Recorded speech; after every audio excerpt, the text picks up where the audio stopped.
Hi everyone, welcome to this playthrough featuring Good Stuff Andromeda. Basically all the good cards, account siphon, legwork, the good money cards, some draw cards, and the best breakers you can get in Criminal, all stuffed into one package. Now this is a competitive game and I invite you to play along with me. I will have several questions throughout the video and please play along and think about your answers to them. This will help you improve your gameplay, trust me. By watching and reanalyzing all my moves, I learned that I made a lot of mistakes throughout this game, and I hope you can learn from them as well.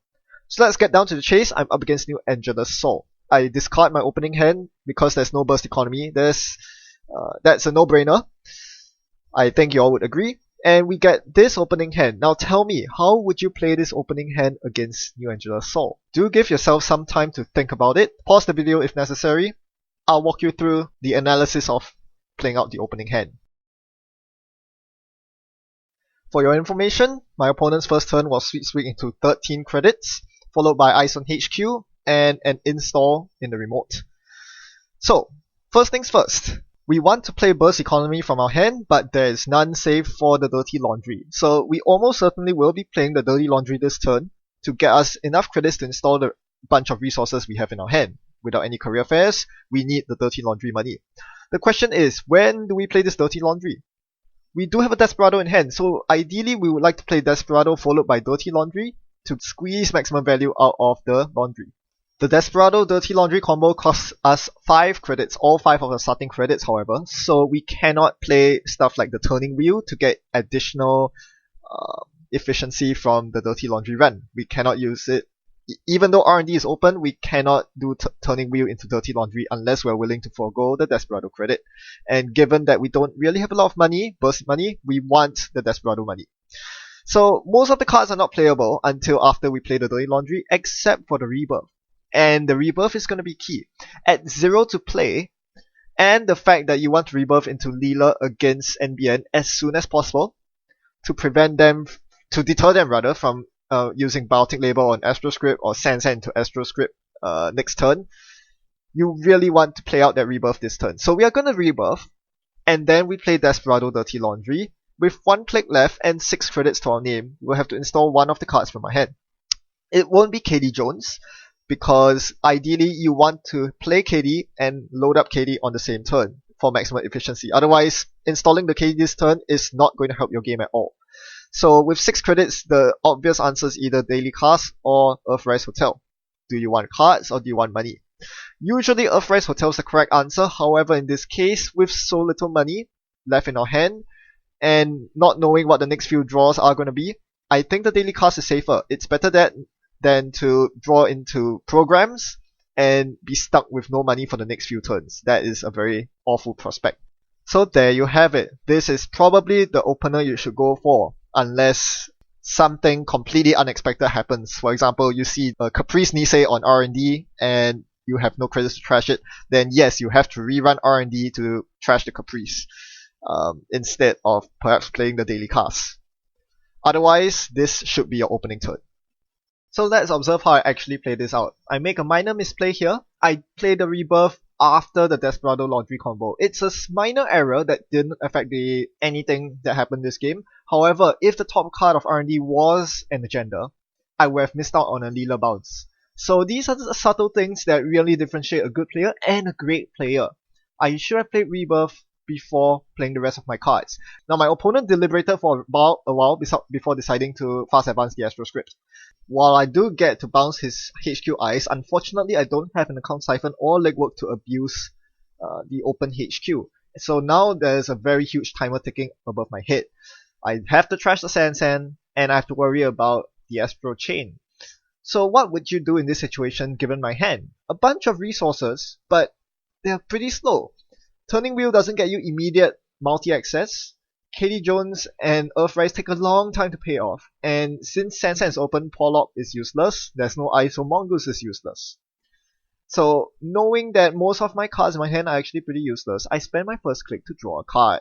Hopefully open up some options for the rest of the turn. And sure enough, I draw into John Masnori, which is far superior as a card draw engine considering all the open servers available. So click 2 will be install John Masnori, naturally, and click 3 is going to be make a run. which server to make a run on. Could be HQ, could be R&D. I went for HQ and I saw a Jackson Howard, which I didn't bother to trash.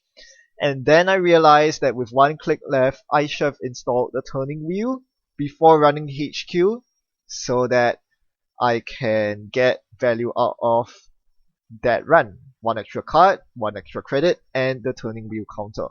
So that was a mistake I made. I did not pre-install the turning wheel. Or was it a mistake? For my last click, instead of installing the turning wheel, I ran R&D and top decked the Astro script that he would have scored next turn if I didn't run R&D. So I guess there's a silver lining to it after all. Stop the Astro train from going totally bonkers. Now at this point, my opponent has taken their turn, and you realize that even though there's a rare Sensen on the board, my opponent is not scoring any agendas. What does this imply? Clearly, he has no agendas in hand. No Astros, no views. So, I am in no hurry to kill the Sensen just yet. I'm going to get some more value. This time I'm going to pre-install my turning wheel before running HQ. Get a credit, get a card, get a counter. I see Kuroda. Kuroda's decent, but I want more. My money is going to run up pretty soon. Only 4 credits left on daily cast. So I do want to get KD Jones going. On the same token, however, if I get KD Jones going, it means I can't trash the Sensen. So I'm just going to run HQ again for another credit and another turning wheel counter before going to trash the Sensen. He could top deck a build of R&D, or worse still, the last Astro, and I really don't want that to happen. So I was basically forced to trash the Sensen there. I could have taken the risk to install KD Jones and tap her for 3 credits. That would have been better in the longer term, in the longer run. But I prefer this line of play because not only am I still getting credits from Desperado, I'm also suppressing his fast advance, and I'm gathering turning wheel counters. With turning wheel, HQ runs become that much better, even though it's quite clear that he has no agendas in there. I'm still building counters for a big R&D run or a big HQ run, whichever way it is. Now, the Jackson that I didn't trash earlier is now coming back to haunt me in server 2. So the very first thing I do here is to run server 2 and force the Jackson out. With only a single Sensen and a couple of money cards in archives, my opponent chooses to leave Jackson there, trying to force me to trash it because I'm poor. Well, I'm first gonna get my cards and then I'm gonna trash it. Jackson Howard is a very important target. There's a reason why all corp decks run 3 copies of it. If it's installed, it's best to trash it. And I could actually afford to trash it because I did draw into a career fair, which allows me to play the Earthrise from my hand. So with Earthrise sticking, I am now able to assemble my rig up that much faster. You notice that my opponent has now found ice, so it's quite important that I actually have the breakers ready in hand to go, and the money to to actually install these breakers. Now, first thing I want to do here is to dirty laundry, obviously, but I cannot dirty laundry into Jackson Howard, so I'm going to run the new remote and see a Sensen City Grid. I'm not going to trash it just yet because the John Masnori drew me into a lot of burst economy. So I'm going to burst out with Gamble, and then I'm going to dirty laundry. There's no point dirty laundering archives here, and I cannot dirty laundry into the centrals because it might lead to an unsuccessful run. So I'll have to dirty laundry the Sensen, and this time I'll trash it while I'm there. So you see the amount of click compression that's going on. I'm gaining money through dirty laundry and Desperado, and at the same time, I'm keeping his fast advance down. So you cannot safely score bills even on the Sensen because I'm not letting him doing that. He does have Biotic Label in hand, but does he really want to spend all his money to Biotic a bill and trigger a leader bounce? That's very harsh, especially now that I've drawn my account siphon. I can easily threaten a HQ bounce, and that's very dangerous for my opponent to deal with.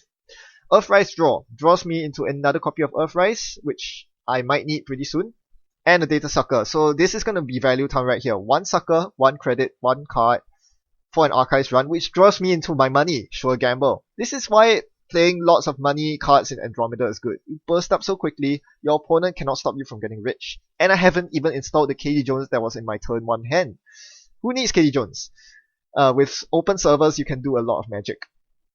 Now, the problem is, I'm forced to play very passively here. You notice that I haven't touched his central ice, and that is kind of not very good as a criminal. You want to play aggressively, even though you're Leela, even though you want ice to be unres, you still want to be aggressive.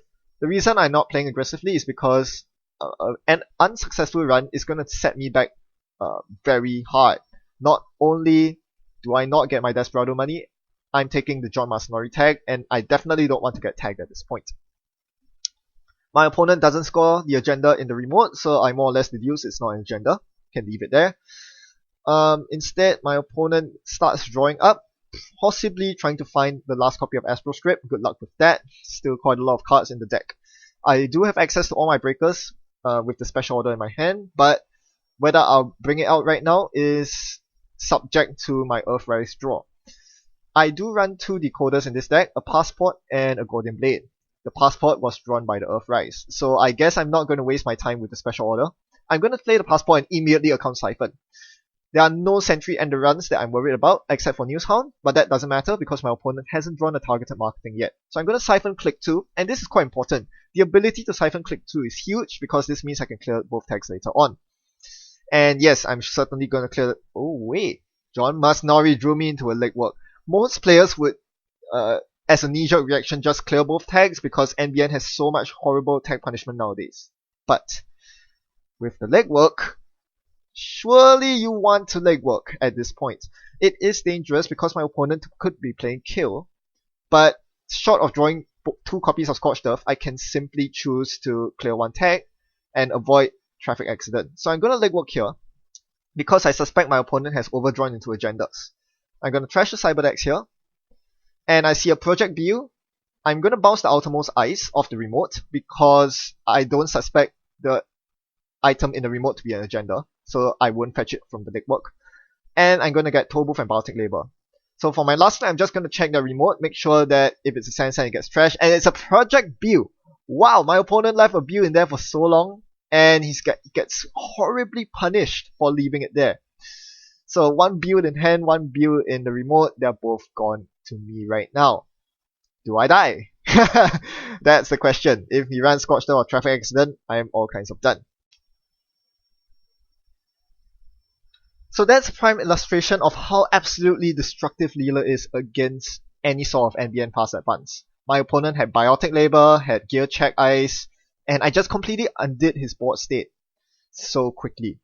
My opponent couldn't afford to score the build in the remote because he knew that if I got to bounce the HQ Ice, I would be going in for account siphons and legworks and all that nasty stuff. And sooner or later, agendas have to clog up, and a timely legwork into a remote run got me all that I needed. And because I saw the Biotic Labors, I knew that he wasn't actually running Scorched Earth. So I felt comfortable floating the tags for a turn before clearing then this turn and then installing the new Earthrise to keep me going for the rest of the game. So now I have a very huge advantage. I'm on match point. Even though my opponent has an Astral counter, all I need is a single access to win, and with a turning wheel that's constantly turning, I'm going to get there sooner or later. My opponent finally finds the targeted marketing and decides to target account siphon, which is always safe bet against criminal.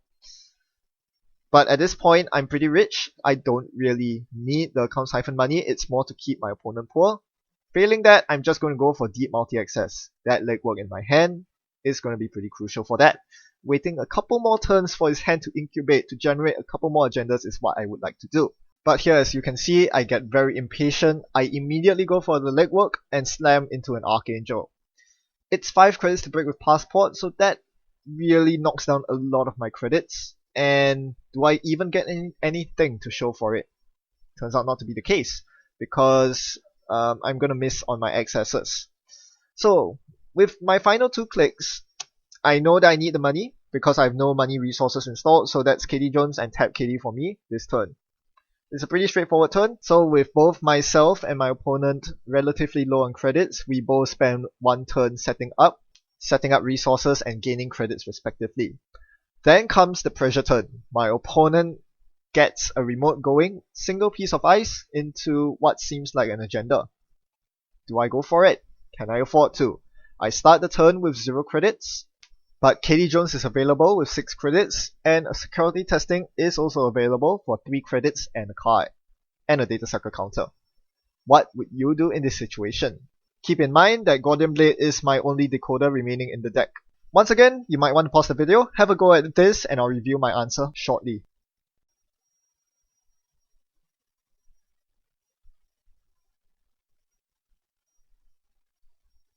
So, this is the fun part about playing as Leela Patel. You don't have to contest the remote if you really don't want to. With Leela's ability, you can bounce either the ice or the agenda into their hand if you find an agenda from any other central. So we need to consider all possible routes of attack, and here they are. R&D, HQ, and remote. Now, remote is clearly the most expensive because there's a very good chance that's a code gate on the remote. We don't want to face check to find out because that will leave us with too few clicks to install the code gate. To get the code gate, we need to special order for the Guardian and then unload money on KD because we don't have enough money. Install the Guardian and then make a run. That's all 4 clicks spent, and we definitely won't have enough money for that. If the worst case is a toll booth, which we definitely saw off the top of R&D or in HQ, and that would cost us double digits in credits to get through, so that's a no-go. We could also fem the remote ice after unloading KD and taking our security testing money. That is probably not good play. It hurts you in the long run because your opponent doesn't even have to rest the ice, and if it turns out not to be an agenda, you've been duped big time. Wasted fam. With all these taken into consideration, I'm not going to go for the remote. Where is the most likely server where I can find agendas from? Not HQ, even though it's probably cheaper to get through the Archangel with 2 data sucker counters. Since I swept his hand earlier with legwork, I don't expect any agendas from there, and I don't have another legwork to play anyway. So it has to be R&D. So what's the worst thing that could hit me on R&D? A News Hound would cost me 3 credits and a sucker counter. Toll Booth would be the worst. It would cost me 1 sucker counter and 6 credits. But I can reduce that to 4 credits by unloading 3 data sucker counters onto the Toll Booth. Unfortunately, I only start my turn with 2 sucker counters. However, that's not a problem. All I need to do is to security test archives. That gives me both the money and the sucker counters needed to get past the worst case Toll Booth. So what I should do is to security test on turn 1 and then run R&D turn 2 for 4 credits and use all my turning wheel counters to access 3 cards. Then I can plan my last 2 clicks depending on what I access from R&D.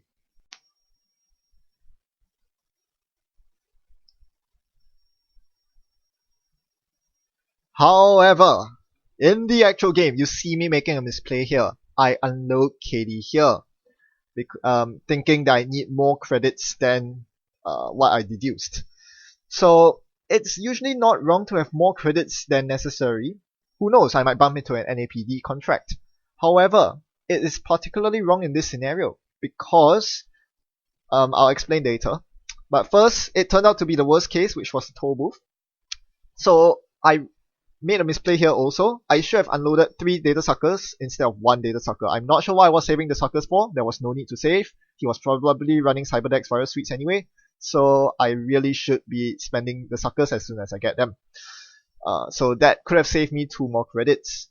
And most importantly, by unloading KD here, I am not able to use KD this turn. I cannot load 3 more credits on KD Jones for my last click, which I really wanted to do. So I made a very subpar play of clicking for a credit. But wait, I'm not done with making mistakes yet. If you notice, another thing I completely forgot to do was to unload my turning wheel counters. I intended to access 3 cards instead of 1, so that if I do find myself an agenda, I would win the game. Even if I didn't win the game at that point, I would bounce the remote ice and then run the remote to steal his agenda. I should have tried to close the game there, and it was a mistake to only access a single card. That made the run very unprofitable. On the bright side, my opponent did nothing and passed the turn to me, giving me a chance to redeem myself. Now that the toll booth is rezzed, I can now play the Femme Fatale from my hand with enough credits to make a very cheap run on R&D, and this time you bet I'm gonna unload my turning wheel counters. And that was enough to push me over the edge to find the winning breaking news. So despite winning the game pretty handily, you can see how many mistakes I made, both huge and very minute. Learning from these mistakes is very important, and this is why I always advocate rewatching your games. There's so many fine details that you miss out on. I hope this was very informative. It better be! I spent a lot of time and effort editing this video. As usual, thanks for watching. Happy net running, goodbye.